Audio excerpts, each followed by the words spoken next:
انہیں ہم نے اس قرآن کو عربی میں نازل کیا ہے تاکہ تم لوگ سمجھ سکو۔ اے پیغمبر، ہم اس قرآن کے ذریعے سے جو ہم نے تمہاری طرف بھیجا ہے تمہیں ایک نہایت اچھا قصہ سناتے ہیں، اور تم اس سے پہلے بے خبر تھے۔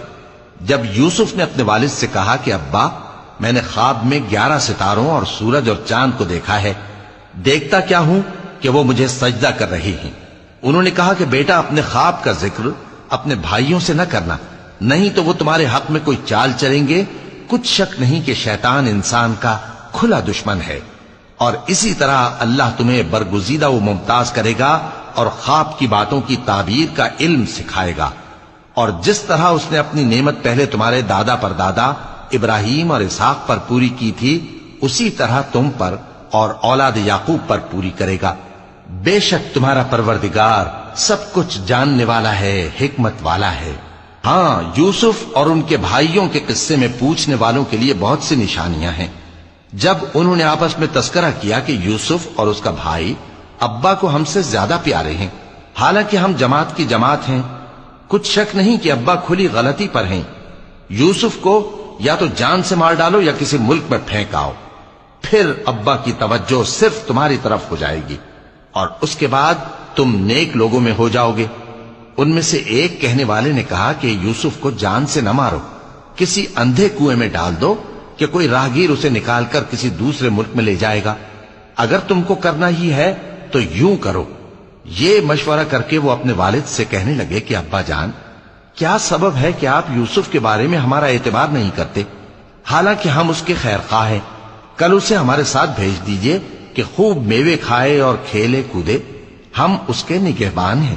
انہوں نے کہا کہ یہ امر مجھے غمناک کیے دیتا ہے کہ تم اسے لے جاؤ، یعنی وہ مجھ سے جدا ہو جائے، اور مجھے یہ بھی خوف ہے کہ تم کھیل میں اس سے غافل ہو جاؤ اور اسے بھیڑیا کھا جائے۔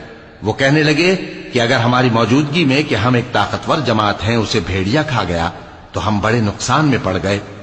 غرض جب وہ اس کو لے گئے اور اس بات پر اتفاق کر لیا کہ اس کو اندھے کنویں میں ڈال دیں، اور ہم نے یوسف کی طرف وحی بھیجی کہ ایک وقت ایسا آئے گا کہ تم انہیں ان کے اس سلوک سے آگاہ کرو گے، اور ان کو اس وحی کی کچھ خبر نہ ہوگی۔ اور یہ حرکت کر کے وہ رات کے وقت باپ کے پاس روتے ہوئے آئے، کہنے لگے کہ ابا جان، ہم تو دوڑنے اور ایک دوسرے سے آگے نکلنے میں مصروف ہو گئے اور یوسف کو اپنے اسباب کے پاس چھوڑ گئے تو اسے بھیڑیا کھا گیا، اور آپ ہماری بات کو گو ہم سچ ہی کہتے ہیں باور نہیں کریں گے۔ اور ان کے کرتے پر جھوٹ موٹ کا لہو بھی لگا لائے۔ یعقوب نے کہا کہ یوں نہیں ہے، بلکہ تم اپنے دل سے یہ بات بنا لائے ہو۔ اچھا، صبر کہ وہی خوب ہے، اور جو تم بیان کرتے ہو اس کے بارے میں اللہ ہی سے مدد چاہیے۔ اور اب اللہ کی شان دیکھو کہ اس کنویں کے قریب ایک قافلہ آوارد ہوا اور انہوں نے پانی کے لیے اپنا سقا بھیجا، تو اس نے کنویں میں ڈول لٹکایا، یوسف اس سے لٹک گئے۔ وہ بولا، زہے قسمت، یہ تو ایک لڑکا ہے، اور اس کو قیمتی سرمایہ سمجھ کر چھپا لیا۔ اور جو کچھ وہ کرتے تھے اللہ کو خوب معلوم تھا، اور انہوں نے اس کو تھوڑی سی قیمت یعنی معدود چند درہموں پر بیچ ڈالا، اور وہ اس سے بیزار ہو رہے تھے۔ اور مصر میں جس شخص نے اس کو خریدا، اس نے اپنی بیوی سے جس کا نام زلیخا تھا کہا کہ اس کو عزت و اکرام سے رکھو، عجب نہیں کہ یہ ہمیں فائدہ دے یا ہم اسے بیٹا بنا لیں۔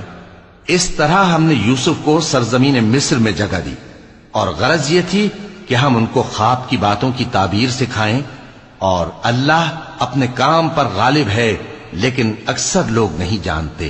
اور جب وہ اپنی جوانی کو پہنچے تو ہم نے ان کو دانائی اور علم عطا کیا، اور نیکوکاروں کو ہم اسی طرح بدلہ دیا کرتے ہیں۔ اور جس عورت کے گھر میں وہ رہتے تھے اس نے ان کو اپنی طرف مائل کرنا چاہا، اور دروازے بند کر کے کہنے لگی، یوسف جلدی آؤ۔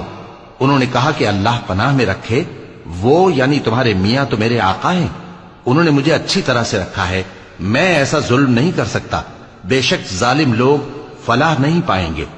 اور اس عورت نے ان کا قصد کیا اور انہوں نے اس کا قصد کیا۔ اگر وہ اپنے پروردگار کی نشانی نہ دیکھتے تو جو ہوتا سو ہوتا۔ یوں اس لیے کیا گیا کہ ہم ان سے برائی اور بے حیائی کو